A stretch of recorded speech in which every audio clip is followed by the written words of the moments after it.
मनीष के पास कुछ इंफॉर्मेशन है, मैं मनीष का रुख करता हूं, उसके बाद संजीव में आ रहा हूं आपके पास। मनीष, क्या इंफॉर्मेशन है? ऑपरेशन की डिटेल्स क्या क्या सामने आई अब तक?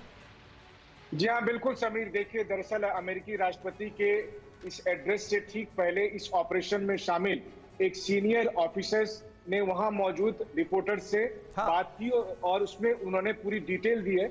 हम अपने दर्शकों को वो पूरी क्रोनोलॉजी बताते हैं कि जब अमेरिकी एजेंसी यानी CIA को ये जानकारी मिली कि अल जवाहिरी, उसकी पत्नी, उसकी बेटी और उसके सभी बच्चे ये सब काबुल में शिफ्ट हो रहे हैं और काबुल में रह रहे हैं, तो ये जानकारी उन्हें अप्रैल में मिली थी।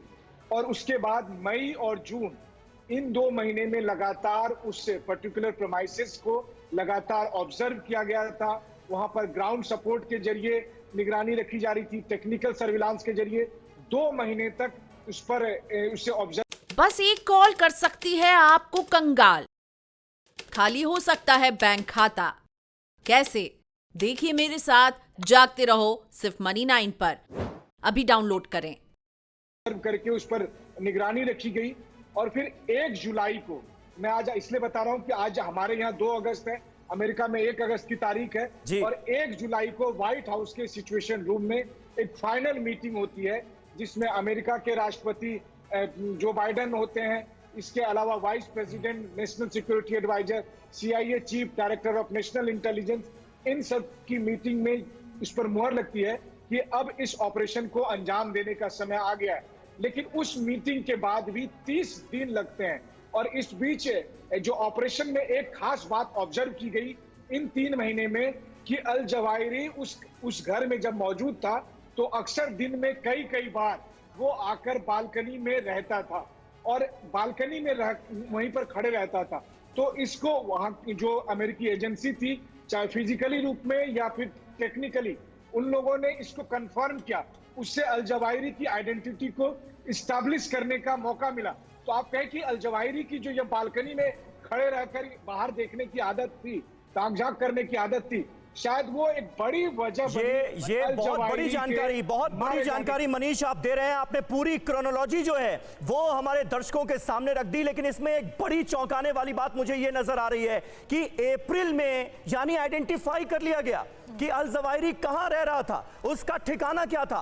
अप्रैल, मई, जून, जुलाई, यानी जुलाई में यह तय किया जाता है कि इस ऑपरेशन को अंजाम देना है और 1 अगस्त को ऑपरेशन अंजाम दिया जाता है। यानी अल जवाहिरी जहां भी था उसे यह लग रहा था कि यहां पर उसका खात्मा कोई नहीं कर सकता, उसकी जान को कोई खतरा नहीं है। इसीलिए समीर, इसीलिए सबसे बड़ा इनपुट हमारे पास यही लगातार मिल रहा है कि तालिबान की शरण में कैसे उसे बाकायदा सुरक्षा भी मुहैया कराई गई थी। और फिलहाल अमेरिका के इस ऑपरेशन अल जवाहिरी पर एक और बड़ी खबर हमारे पास है, जहां स्ट्राइक के वक्त बालकनी में अल जवाहिरी की मौजूदगी और साथ ही किस तरीके से अमेरिका ने हेलफायर मिसाइल से इस सटीक अटैक को अंजाम दिया।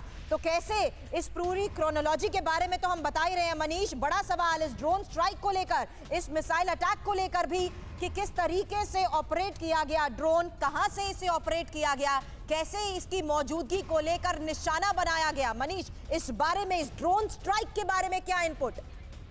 देखिए, ड्रोन स्ट्राइक को लेकर एक अहम बात आपको सुरभि याद होगा कि जब पिछले साल अगस्त में अमेरिकी सेना अफगानिस्तान छोड़कर जा रही थी, उसके बाद भी एक ड्रोन स्ट्राइक हुआ था। तब भी अमेरिका की कैपेसिटी थी, लेकिन अंतर बस यही था कि उस समय अमेरिकी एजेंसी को यह जानकारी दी गई थी कि काबुल के एक घर में कुछ लोग जुटे हुए हैं और वो ISIS के लोग हैं और वो काबुल एयरपोर्ट पर अटैक करना चाहते हैं। इसके नाम पर जब ड्रोन अटैक हुआ था तो दरअसल वहां पर एक एड वर्कर था, यानी कि एक सामाजिक संगठन से जुड़ा हुआ एक सोशल वर्कर था और उसकी पूरी फैमिली थी, 9-10 लोगों की फैमिली थी। और इस तरह से 10 लोगों का एक परिवार, एक बेगुनाह परिवार मारा गया था और इसको लेकर अमेरिका ने माफी मांगी थी कि हमसे गलती हो गई है। बिल्कुल, इसलिए इस बार अमेरिका की ये कोशिश थी कि कहीं से भी इसमें 1% भी चूक ना हो। इसलिए देखिए, अप्रैल में जब ये जानकारी मिली कि अल जवाहिरी इस प्रेमाइसेस में रह रहा है, तो मई, जून 2 महीने लगातार उस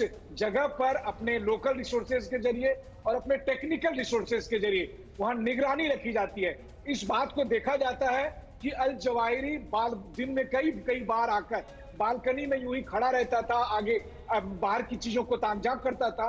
तो उससे आइडेंटिफाई करने में और अल जवाहिरी के पूरे दिन भर के पैटर्न को समझने में भी मदद मिली थी। साथ ही फिर अमेरिकी एजेंसी को यह समझने में भी मदद मिली कि कब किस वक्त उसके परिवार का कौन कौन सदस्य वहां पर मौजूद रहता है। तो इसलिए जब 1 जुलाई को देखिए समीर, इस ऑपरेशन को लेकर फाइनल मीटिंग होती है, अप्रूवल दिया जाता है और फिर 30 जुलाई को इस ऑपरेशन को अंजाम दिया जाता है। तो मुहर मिलने के बाद भी 30 दिन इन्होंने लगा, तो कुल मिलाकर 90 दिन का वक्त इनके पास ऐसा था जब इन्हें पता था कि इस कमरे से या इस घर से बाहर अल जवाहिरी नहीं जाने वाला और यहीं पर दाऊद। बिल्कुल सही बात है। ऑपरेशन की एक एक detail Manish Jha exclusively TV9 Bharatvarsh पर बता रहे हैं। क्या आपने भी खरीद लिया है गलत शेयर? हो गया है भारी नुकसान? देखिए मेरे साथ 80-90 पूरे 100 सिर्फ Money9 पर अभी डाउनलोड करें।